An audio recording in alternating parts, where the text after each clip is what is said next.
In the shadowed halls of Renaissance Florence, where power shifted like quicksand and alliances crumbled with the dawn, Niccolò Machiavelli observed a truth that transcended the political realm. The man who conquers himself becomes unconquerable to others.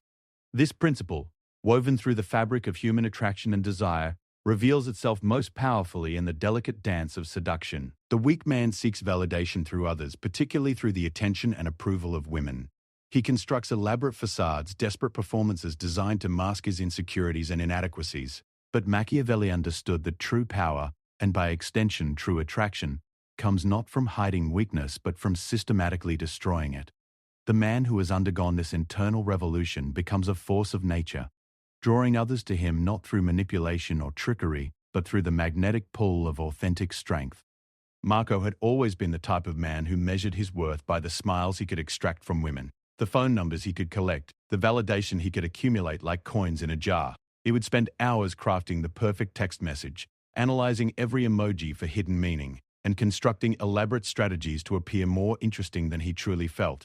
His apartment was a museum of insecurity, expensive gadgets he barely used, books he'd never read but displayed prominently, clothes that promised to transform him into someone worthy of desire. The transformation began not with a grand revelation, but with a moment of brutal honesty. Standing before his bathroom mirror after another evening of rejected advances and hollow conversations, Marco saw not the confident man he pretended to be, but the frightened boy he'd never stopped being. In that moment, he understood what Machiavelli had written centuries earlier. Everyone sees what you appear to be. Few experience what you really are. The gap between appearance and reality had become a chasm that consumed his energy and authenticity. The first principle of Machiavellian seduction is the complete destruction of the validation-seeking self. This is not about becoming cruel or indifferent, but about developing what Machiavelli called virtue, a combination of strength, wisdom, and self-reliance that makes a man complete unto himself.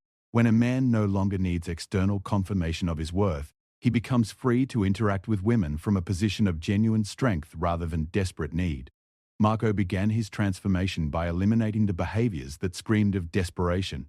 No more double texting when a woman didn't respond immediately.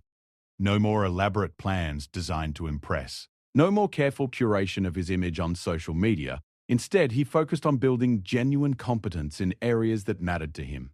He took up martial arts not to appear tough, but to develop discipline and confidence. He learned to cook not to impress dinner dates, but because he enjoyed the process of creation and nourishment. The change in how women responded to him was immediate and dramatic.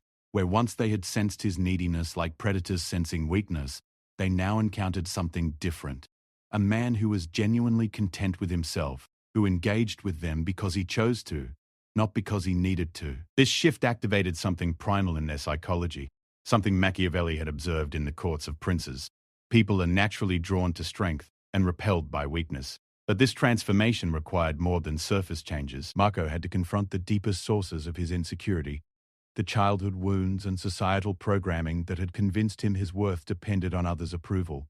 He spent months in what he came to think of as his internal campaign, waging war against every thought pattern and belief that diminished his self-respect. He learned to sit with discomfort without immediately seeking relief through validation. He practiced saying no to requests that drained his energy. He cultivated interests and pursuits that fed his soul rather than his image. The process was painful, like surgery without anesthesia. There were nights when the old patterns reasserted themselves with vicious intensity, when he found himself crafting apologetic messages to women who had shown him disinterest, when he felt the familiar pull toward behaviors that had once defined him. But each time he resisted, each time he chose strength over weakness, he became a little more unshakable. As months passed, Marco began to embody what Machiavelli called the principle of feared love. Not that he sought to be feared, but that he had become someone who could not be easily manipulated or dismissed. Women began to notice him in ways they never had before. Conversations that once felt like job interviews became natural exchanges between equals. The desperate energy that had once surrounded him like a cloud had been replaced by something far more attractive: genuine self-possession. The key insight Marco discovered was that attraction is not about techniques or tactics, but about embodying certain qualities that trigger deep psychological responses. When a woman encounters a man who is truly self-contained, who neither seeks her approval nor fears her rejection, she experiences something rare and powerful. She finds herself curious about him in ways that surprised her, drawn to understand what makes him so centered and complete. This is where Machiavelli's understanding of human nature becomes most relevant to the art of seduction. People desire most what they cannot easily obtain or control. The man who has destroyed his weak, validation-seeking self has made himself inherently valuable because he cannot be bought, manipulated, or controlled through the usual means. He has become what economists call a scarce resource, and scarcity creates desire. But this scarcity must be genuine, not performed. Women have evolved sophisticated abilities to detect authentic confidence from its imitation. The man who is truly self-possessed moves through the world differently than one who is merely acting self-possessed. His body language is more relaxed, his voice more steady, his responses more authentic, because he is not constantly calculating their effect on others. Marco learned to recognize the difference between the confidence that comes from external validation and the confidence that comes from internal strength. The former is fragile and temporary, requiring constant reinforcement. The latter is stable and enduring, growing stronger with each challenge overcome. Women responded to this authentic confidence with a level of interest and respect he had never experienced during his years of trying to be impressive. The transformation also changed how he viewed women themselves. When he no longer needed their approval to feel worthy, he could see them more clearly as individuals rather than as sources of validation. This shift allowed him to connect with them on a deeper level, to appreciate their unique qualities without the distorting lens of desperation. Paradoxically, by becoming less focused on attracting women, he became far more attractive to them. The principle extends beyond individual interactions to encompass a man's entire approach to life. The man who has destroyed his weak self operates from abundance rather than scarcity. He gives his time and attention freely because he has plenty of both. He sets boundaries naturally because he values himself appropriately. He pursues his goals with determination because his motivation comes from within rather than from the need to impress others. This internal revolution creates what Machiavelli understood as true power, the ability to influence outcomes through the force of one's character, rather than through manipulation or coercion. In the context of attraction and relationships, this translates to an irresistible magnetism that draws women not through tricks or games, but through the genuine appeal of strength meeting strength. Part 2. The Art of Strategic Detachment. The second phase of Marco's transformation revealed perhaps the most counterintuitive aspect of Machiavellian seduction: the power of strategic detachment. This was not the cold indifference of the emotionally unavailable man, nor the calculated distance of someone playing hard to get. Instead, it was something far more sophisticated: the ability to remain emotionally centered and psychologically independent while still being capable of deep connection and genuine warmth. Machiavelli wrote extensively about the dangers of becoming too invested in outcomes beyond one's control. In matters of statecraft, this meant not allowing the actions of enemies or allies to dictate one's emotional state or strategic decisions. In matters of attraction, it means not allowing a woman's interest or lack thereof to determine one's sense of self-worth or emotional equilibrium. This principle, when properly understood and applied, becomes one of the most powerful tools in the arsenal of seduction. The transformation began with Marco's relationship to rejection. Previously, when a woman showed disinterest or declined his advances, he experienced it as a fundamental assault on his worth as a human being. He would replay conversations obsessively, analyzing every word for clues about what he had done wrong.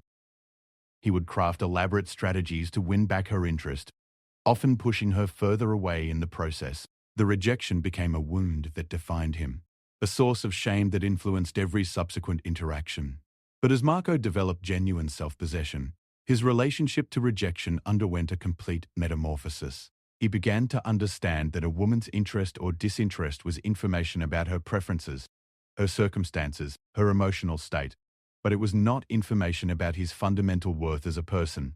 This shift allowed him to receive rejection with grace and equanimity, neither taking it personally nor allowing it to alter his sense of self. The effect on women was profound and immediate. They found themselves drawn to a man who could accept their decisions without drama, manipulation, or wounded pride. Many women had grown accustomed to men who responded to rejection with anger, pleading, or persistent pursuit. Marco's ability to simply accept their choice and maintain his respect for both himself and them created a refreshing dynamic that many found irresistible. This strategic detachment extended beyond handling rejection to encompass his entire approach to dating and relationships. Marco learned to engage fully in the present moment with a woman while remaining unattached to specific outcomes. He could enjoy a conversation, appreciate her company, and express genuine interest without needing her to reciprocate in any particular way. This freedom from outcome dependency allowed his natural charm and personality to emerge unencumbered by the weight of expectation. The psychology behind this principle runs deep into the evolutionary history of human mating behaviors. Women have developed sophisticated mechanisms for detecting male desperation because throughout human history, desperate men were often poor providers, unreliable protectors, or possessors of inferior genetic material. The man who was too eager, too available, too invested in any particular woman was signaling something troubling about his status and options. Conversely, the man who could appreciate a woman's company without needing her approval was signaling abundance, options, and high personal value. This is not conscious calculation on either side. It operates at the level of deep psychological programming that has been refined over millions of years of evolutionary pressure. The strategically detached man triggers attraction not through manipulation but by honestly signaling the qualities that indicate mate value. Marco discovered that strategic detachment allowed him to see women more clearly and interact with them more authentically. When he wasn't constantly worried about maintaining her interest or avoiding her disapproval, he could focus on genuine connection and mutual enjoyment. Conversations became more natural and engaging because he wasn't performing or strategizing. He was simply present. The principle also applied to the pacing and development of relationships. Previously, Marco had a tendency to rush toward commitment, to push for exclusive relationships, to demand definition and certainty as quickly as possible. This urgency communicated scarcity and insecurity, suggesting that he feared the woman might discover better options if given too much time or space. Women experienced this pressure as suffocating and unattractive. With strategic detachment, Marco learned to allow relationships to develop at their natural pace. He could enjoy the uncertainty and exploration of early dating without needing immediate resolution. This relaxed approach allowed women to develop genuine desire rather than feeling pressured into decisions. They found themselves pursuing him rather than being pursued, a dynamic that activated their natural attraction mechanisms. The balance was crucial. Strategic detachment was not emotional unavailability or deliberate coldness. Marco remained capable of warmth, affection, and deep connection. The difference was that these emotions flowed from a place of choice rather than need. He expressed affection because he felt it and chose to share it, not because he hoped it would secure a particular response. This authentic emotional expression was far more attractive than the calculated displays of interest he had previously employed. Women began to describe Marco as mysterious and intriguing, qualities they had never associated with him before. But the mystery was not manufactured. It was the natural result of a man who was genuinely content with himself and didn't feel compelled to reveal everything immediately. He had developed what Machiavelli called the power of reserve, understanding that some degree of unknown keeps interest alive and desire burning. The strategic detachment also made Marco more selective, which paradoxically made him more desirable. When he wasn't desperately seeking any woman's approval, he could evaluate potential partners more objectively. He began to notice red flags he had previously ignored in his desperation for validation. He developed standards and boundaries that reflected his genuine preferences rather than his fears of being alone. This selectivity communicated his value in ways that no amount of bragging or display could achieve. Women began to see him as someone who had options, someone who chose them rather than simply accepting anyone who showed interest. This perception of selectivity activated competitive instincts and increased their investment in winning his continued attention. The transformation extended to how Marco handled conflicts and disagreements in relationships. Previously, he had been conflict avoidant to an extreme, agreeing with women even when he disagreed, suppressing his own needs and preferences to maintain harmony. This people-pleasing behavior was intended to keep women happy and interested, but it actually had the opposite effect, making him seem weak and inauthentic. With strategic detachment, Marco learned to maintain his position without becoming defensive or aggressive. He could disagree respectfully, maintain his boundaries firmly, and express his genuine thoughts and feelings without being devastated if the woman didn't approve. This authentic self-expression was far more attractive than his previous agreeable but inauthentic persona. The principle of strategic detachment also influenced Marco's communication style. He stopped over-texting, stopped being the one to always initiate contact, and stopped feeling obligated to respond immediately to every message. This wasn't game playing, but rather a natural result of having a full life that didn't revolve around romantic prospects. Women found this refreshing after experiences with men who seemed to have nothing better to do than monitor their phones for responses. The strategic element of this detachment was not manipulation, but wisdom. Marco had learned to invest his emotional energy proportionally to the actual depth and commitment of the relationship. He saved his deepest emotions and strongest attachments for women who had demonstrated equal investment and commitment. This prevented him from becoming prematurely attached to unsuitable partners while ensuring that his emotional resources were available for truly meaningful connections. As Marco mastered strategic detachment, he discovered that it created space for women to miss him, to wonder about him, to develop their own feelings without pressure or obligation. The constant availability and eager attention he had previously offered actually prevented the development of genuine desire. By becoming strategically unavailable, he allowed attraction to grow in the space between contacts, in the anticipation of the next encounter. This approach required genuine confidence and self-worth. A man attempting strategic detachment from a place of insecurity would inevitably reveal his manipulation through inconsistencies in behavior and emotional reactions.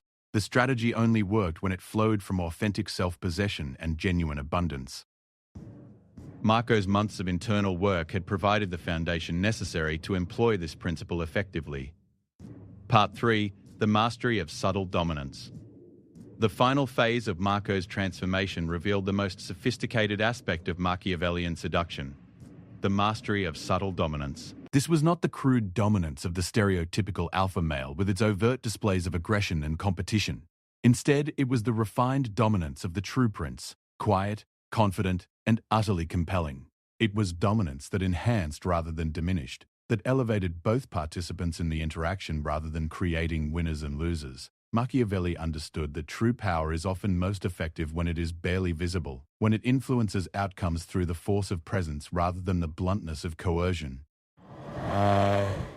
In the realm of attraction and relationships, this translates to a form of leadership that women find irresistible because it awakens their deepest psychological and biological programming, while respecting their intelligence and autonomy. The journey toward mastering subtle dominance began with Marco's understanding of leadership in everyday interactions. He learned to take charge of situations naturally and effortlessly, not by being controlling or demanding, but by being the one who made decisions when decisions needed to be made, who provided direction when direction was needed, and who remained calm and centered when others became emotional or confused. This leadership manifested in small but significant ways during his interactions with women.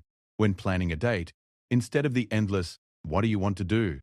conversations that had previously characterized his approach, Marco would suggest specific activities with quiet confidence. "I know a place you'll enjoy," became his standard approach, removing the burden of decision-making from the woman while demonstrating his ability to take charge of their shared experience. The psychology underlying this approach runs deep into human evolutionary history. For millions of years, women have been attracted to men who could provide safety, direction, and resources. In the modern world, these needs have evolved but not disappeared. The woman who encounters a man capable of subtle dominance experiences a primal satisfaction that transcends rational analysis. She finds herself relaxing in his presence, trusting his judgment, and feeling secure in his ability to handle whatever challenges might arise. But Marco learned that subtle dominance was not about making all the decisions or being in control of everything. It was about being willing to lead when leadership was needed, while remaining flexible and responsive to the woman's needs and preferences. It was about creating a dynamic where she could express her feminine energy fully because she trusted in his masculine strength and direction. The development of subtle dominance required Marco to overcome his people-pleasing tendencies completely. He had to learn that trying to make everyone happy often resulted in making no one happy, including himself. Instead, he learned to make decisions based on his genuine judgment and values, accepting that not everyone would always agree with his choices, but trusting that his decisions would generally lead to positive outcomes. This shift in decision-making had a profound effect on his interactions with women. They began to see him as someone who could be relied upon, someone who would not collapse under pressure, or defer to their every whim. This reliability was deeply attractive because it suggested that he would be a strong partner capable of handling life's inevitable challenges. The mastery of subtle dominance also involved learning to control the emotional temperature of interactions. Marco developed the ability to remain calm and centered regardless of what was happening around him.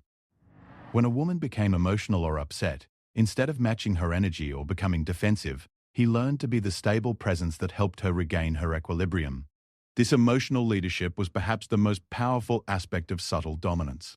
Women found themselves drawn to Marco during difficult moments because his presence had a calming and centering effect. He became associated in their minds with stability and strength, qualities that are rare and precious in relationships. This association created deep emotional bonds that went far beyond surface attraction. The principle extended to how Marco handled disagreements and conflicts. Instead of avoiding conflict or becoming aggressive, he learned to address issues directly but calmly. He would state his position clearly, listen to the other person's perspective, and work toward resolution without becoming emotionally reactive. This approach demonstrated strength without aggression, leadership without domination. Women began to describe their interactions with Marco as safe and secure, even when discussing topics that might typically create tension. His ability to maintain his composure and provide emotional leadership created an environment where difficult conversations could happen without fear of explosive reactions or withdrawal. This safety allowed for deeper intimacy and connection than his previous conflict-avoidant approach had ever achieved. The mastery of subtle dominance also influenced Marco's physical presence and body language. He learned to move through the world with quiet confidence, taking up space appropriately without being imposing, making eye contact that was direct but not aggressive, speaking in tones that commanded attention without demanding it. These physical manifestations of inner strength were unconsciously compelling to women, activating attraction at levels below conscious awareness. But perhaps the most sophisticated aspect of Marco's subtle dominance was his ability to bring out the best in women rather than diminishing them. True dominance, he learned, was not about making others feel small, but about creating conditions where they could flourish. When a woman was in his presence, she found herself feeling more feminine, more attractive, more alive than she did in other contexts. This enhancement effect was the result of Marco's ability to appreciate and respond to feminine energy appropriately. He learned to receive a woman's emotional expression without trying to fix or change it, to appreciate her nurturing nature without taking advantage of it, to enjoy her beauty and sensuality without being controlled by it.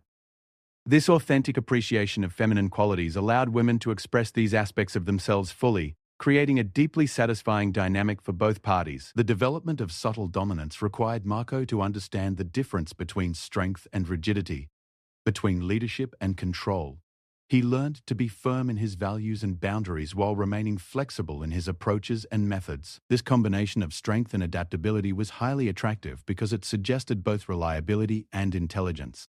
Marco also learned that subtle dominance involved knowing when not to lead, when to step back and allow others to take charge. This wisdom about appropriate timing and context demonstrated a sophisticated understanding of power dynamics that women found compelling. He could lead when leadership was needed, and follow when following was appropriate, always choosing the response that would create the best outcomes for everyone involved. The mastery of subtle dominance transformed Marco's entire approach to relationships. He stopped trying to win women's approval and started focusing on creating mutual experiences of growth and pleasure. He stopped fearing their judgment and started trusting his ability to handle whatever responses his authentic self might provoke. He stopped performing masculinity and started embodying it naturally and unconsciously. The results were remarkable. Women began to pursue relationships with Marco rather than simply accepting his pursuit of them. They described feeling swept off their feet by his presence, though he was not trying to sweep anyone anywhere. They talked about feeling chosen and special when he showed interest, though he was not employing any special techniques to create these feelings. The transformation was complete when Marco realized that he had become the kind of man he had always admired, but never thought he could be. The weak, validation-seeking person who had begun this journey no longer existed, except as a memory of who he had once been. In his place stood a man of genuine strength, wisdom, and attractiveness, not because he had learned to pretend to be these things, but because he had done the hard work of actually becoming them. The journey from weakness to strength, From neediness to self-possession, from desperation to strategic detachment and subtle dominance, had taken years of dedicated effort. But the results justified every difficult moment, every painful realization, every choice to grow rather than remain comfortable in familiar patterns. Marco had discovered what Machiavelli knew centuries ago: the man who destroys his weak self can never be destroyed by others, and such a man becomes irresistible to those who encounter his authentic strength. The principles that governed Marco's transformation were not tricks or tactics, but fundamental truths about human nature and attraction. They worked not because they manipulated women into feeling attraction, but because they created the conditions under which genuine attraction could flourish. They transformed not just how women responded to Marco, but how he experienced life itself, with confidence, purpose, and the quiet satisfaction that comes from becoming the person one was meant to be. In mastering these Machiavellian principles of seduction, Marco had discovered something far more valuable than techniques for attracting women. He had found the path to authentic personal power, the kind that enhances every aspect of life and creates the foundation for relationships built on mutual respect, genuine desire, and lasting satisfaction. The weak man who had begun the journey was gone forever, replaced by someone capable of inspiring the best in both himself and others, the ultimate expression of true masculine strength.